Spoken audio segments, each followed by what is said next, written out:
یہ آگے پیچھے نہیں، ایک پالیٹیشین ہوتا ہے. اگر آپ نے دیکھا بائیڈن ایڈمنسٹریشن کا رول جو غازہ میں رہا وہ بڑا ڈیزاسٹرس مایوس کن رہا. جی ہاں، وہ ایک طرف سے دنیا کو دکھانا چاہتے تھے کہ ہم ان کے یعنی کہ مظلوم کے ساتھ ہے، ان پر ظلم ہوا ہے، لیکن پیچھے سے وہ ان کو مدد بھی دے رہے تھے، فوجی مدد بھی دے رہے تھے، اکنامک فائنینشل ہیلپ بھی کر رہے تھے. جی ہاں، یہ جو ہے ایک ڈپلیسٹی تھی ایک پالیسی میں. ان کی پالیسی واضح ہے، نو یا یس.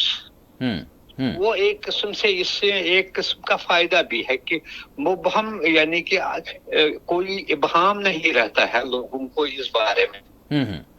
پالیسی یہ ہے، یہی رہے گی.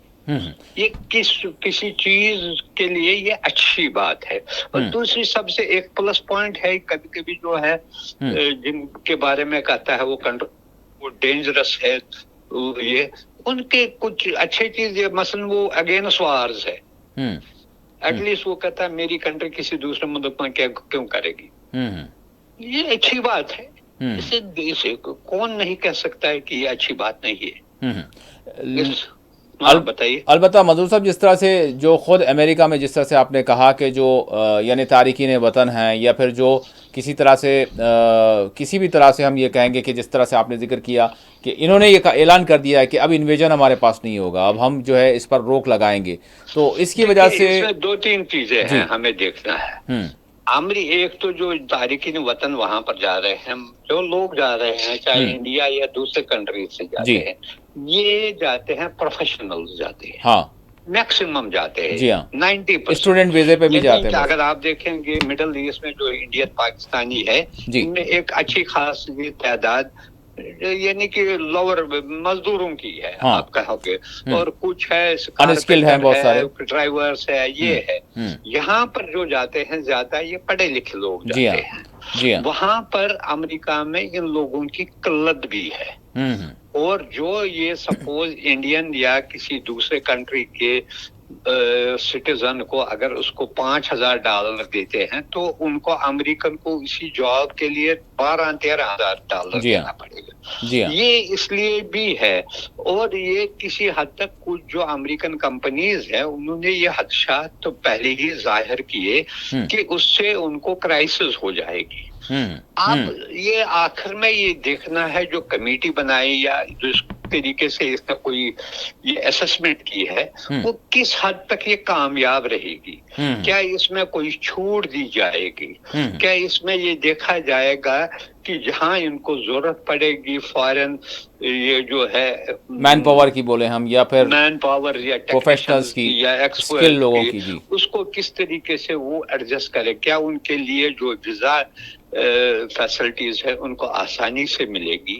یہ ساری چیزیں یا پھر ایک نیا جو ہے پیرامیٹر تیار کیا جائے گا؟ کلیئر ہے ہی نہیں. جی ہاں منظور صاحب، میں آپ سے جاننا چاہوں گا کہ غزہ کی سیز فائر کے حوالے سے ابھی جس طرح سے 3 مراحل میں یہ مکمل ہوگا اور ایک ایک مرحلے کے بعد پھر جائزہ لیا جائے گا آگے کے حوالے سے. ابھی تک کی جو آج دوسرا دن ہے تو آج یعنی آج تک بھی اگر ہم دیکھیں تو 3 اسرائیلی جو کیپٹیوز تھے ان کے عوض 90 فلسطینینز کو جو ہے رہا کیا گیا.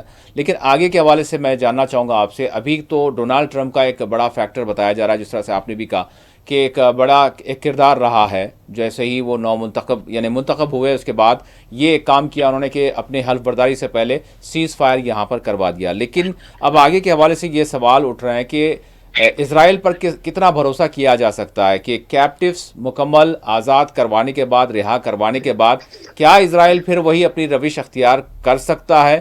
اور اگر کرتا ہے تو کیا ڈونالڈ ٹرمپ سے کچھ اچھی پازیٹیو امید رکھ سکتے ہیں، یا پھر وہی جو بائیڈن والا معاملہ وہ بھی یعنی اختیار کریں گے؟ دیکھیے یہ اس میں 2-3 چیزیں ہیں. ایک تو یہ جو ہے دونوں پارٹیز پر ریسپانسبلٹی بہت ہے.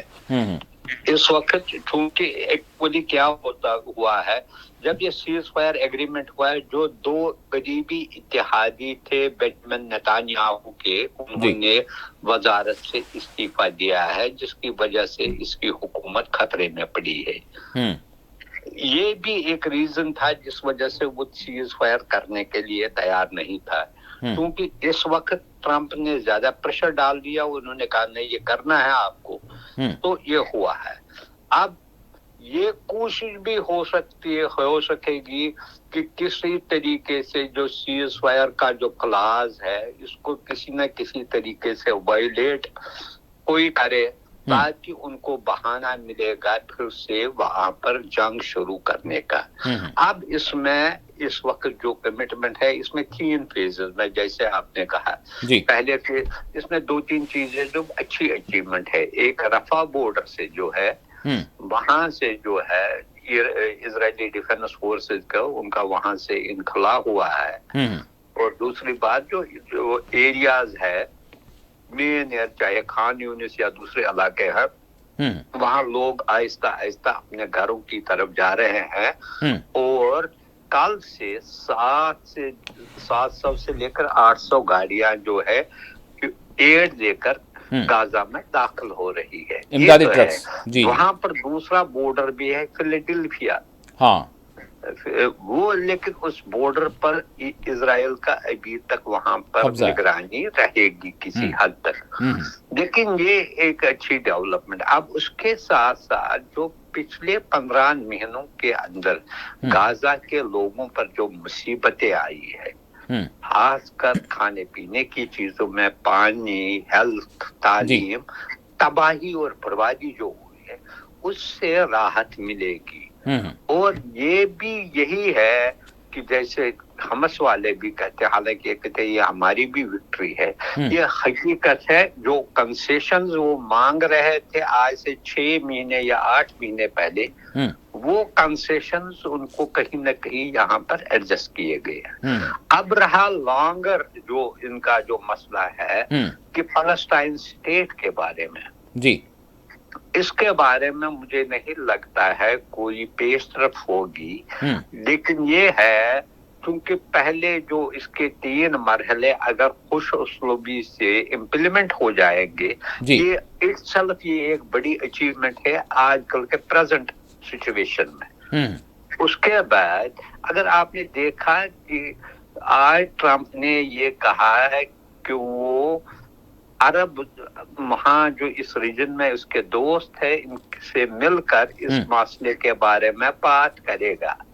اب اگر آپ کو پتا ہے پچھلی بار ٹرمپ نے فلسطین اسٹیٹ کے بارے میں ایک ابراہم کانفرنس بلائی جس میں اکارڈ جسے کہتے ہیں بیت میں ہوا جو جس میں یہ کہا گیا ہے فلسطین اسٹیٹ کو مان لیا گیا تھا. لیکن اس میں سب سے بڑا جو کلاس جس سے بہت سارے مسلم کنٹریز نے اس میں حصہ بھی نہیں لیا ہے اس میں شاید جارڈن نے بھی حصہ نہیں لیا اور پریزیڈنٹ عباس جو ہے حالانکہ جن کو پرو امریکن پرو عرب مانا جاتا وہ بھی اس میں شریک نہیں ہوئے ہیں. اس میں ایک تو اسی کے دور میں امریکہ نے اپنا جو سفارت خانہ ہے وہ ٹیل اویو سے جیروسلم منتقل کیا. دوسری بات جیروسلم کو اسرائیل کا دارالخلافہ مانا گیا. حالانکہ اقوام متحدہ کے جو بھی ریزولوشنز ہوئے ہیں اس کے علاوہ اوسلو اکارڈ ہوا یا دوسرے جو بھی فلسطینیوں کے ساتھ بات چیت یہ کوئی بھی ڈیسیجن ہوا ہے اس میں جیروسلم کو فلسطین کا کیپٹل مانا گیا ہے ریکاگنائز بھی کیا گیا ہے. یہ توقع کیا جاتا تھا کہ جب بائیڈن آ جائے گا وہ شاید پہلے ایک انڈیکیشن آئی کہ شاید وہ اس امریکن ایمبیسی کو واپس ٹیل اویو کرے گا لیکن ایسا انہوں نے نہیں کیا اور وہی کنٹینیو کی ہے. اس کا مطلب بائی اینڈ لارج وہ بھی اس کے ساتھ ہے کہ جو جیروسلم کا مسئلہ ہے تو وہ اسرائیل کے حق میں وہ اب انڈائریکٹلی یا انڈائریکٹلی وہ چاہتے ہیں کہ اسرائیل کے قبضے میں ہی رہے. لیکن یہ ایک بہت بڑا کنٹینشس ایشو ہے. اس کے بغیر مائنس جیروسلم فلسطین اسٹیٹ کا تصور کرنا جو امپاسبل ہے کیونکہ یہ علاقہ 67 تک جو ہے جارڈن کے قبضے میں رہا تھا. ویسٹ بینک اور یہ جارڈن کے قبضے میں رہا تھا.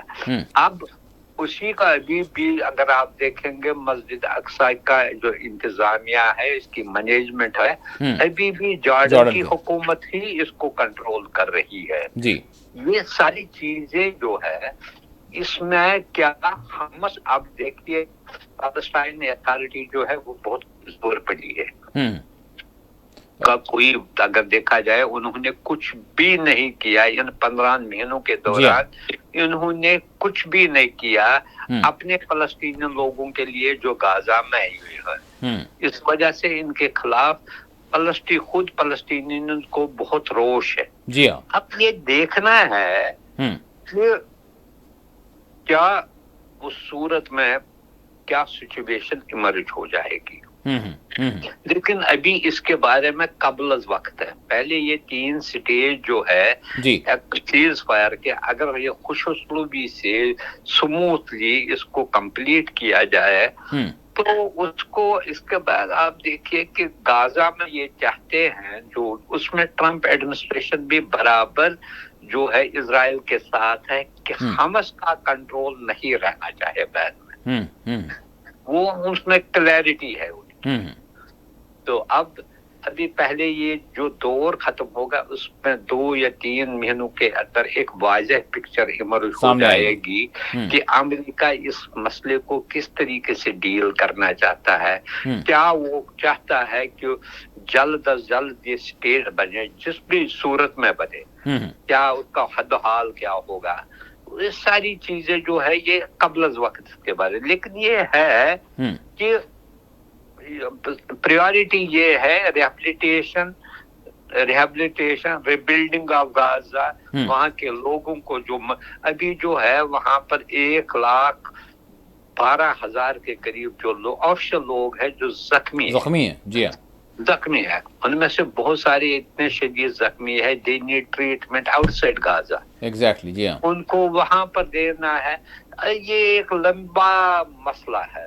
پہلے وہاں پر کسی قسم کا جو ہے نارمل سی پیدا کرنا، جہاں لوگوں کے چھت ہو، پانی ہو، بجلی ہو، میڈیکل فیسلٹی ہو، یا تعلیم، بچوں کے لیے تعلیم.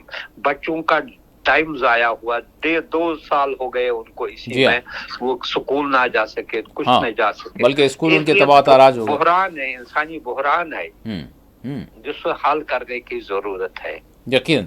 مجد صاحب، مڈل ایسٹ میں تو انہوں نے کہا کہ ہم چاہتے ہیں کہ مڈل ایسٹ میں امن قائم ہو. یہ وکٹری ریلی کو مخاطب کرتے ہوئے انہوں نے اس بات کے اپنا عزم ظاہر کیا. بہرحال اب کتنا کریں گے، جس طرح سے آپ نے کہا، وہ وقت ہی بتائے گا. اور کتنے چیلنجز ہوں گے، اور پھر اسرائیلی لابی یا جیوش لابی، وہ کیا کیا معاملات خود یو ایس میں. مجھے نہیں لگتا اس پر زیادہ اثر رہے گا. یہ دیکھیں، اس کو یہ ایک آخری ٹرم ہے. یہ جو ہے امریکہ میں یہ اس کی لاسٹ ٹرم ہے. اس کو دوسری بار تو بننا ہی نہیں ہے. جی. تو کھل کر کام کریں گے جو بھی کریں گے. اور یہ کچھ چیزوں میں اس کی کلر اگر آپ دیکھیں گے جو ریسنٹلی آیا الیکشنز میں آیا، اس میں یہ آیا کہ جو امریکہ میں مقیم جوز ہے، ان میں سے میکسیمم لوگوں نے، ووٹرز نے ڈیموکریٹس کو ووٹ دی اس وقت. حالانکہ یہ اس وقت عجیب جیسا لگا. اچھا. جی. لیکن جو رپورٹس بعد میں آئے تو انہوں نے سب سے زیادہ انہیں کو ووٹ دی.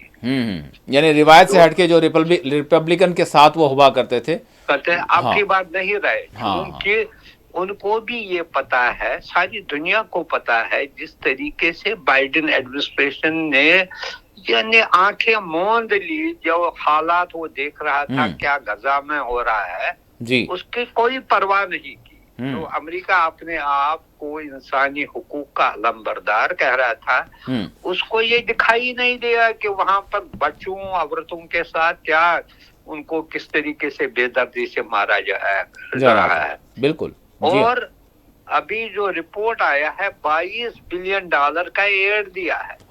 اس میں سے پریزیڈنٹ بائیڈن نے آج سے 10 دن پہلے ہی $8 بلین کو سینکشن کیا ملٹری ایڈ، جو یہ دینے والا نہیں ہے.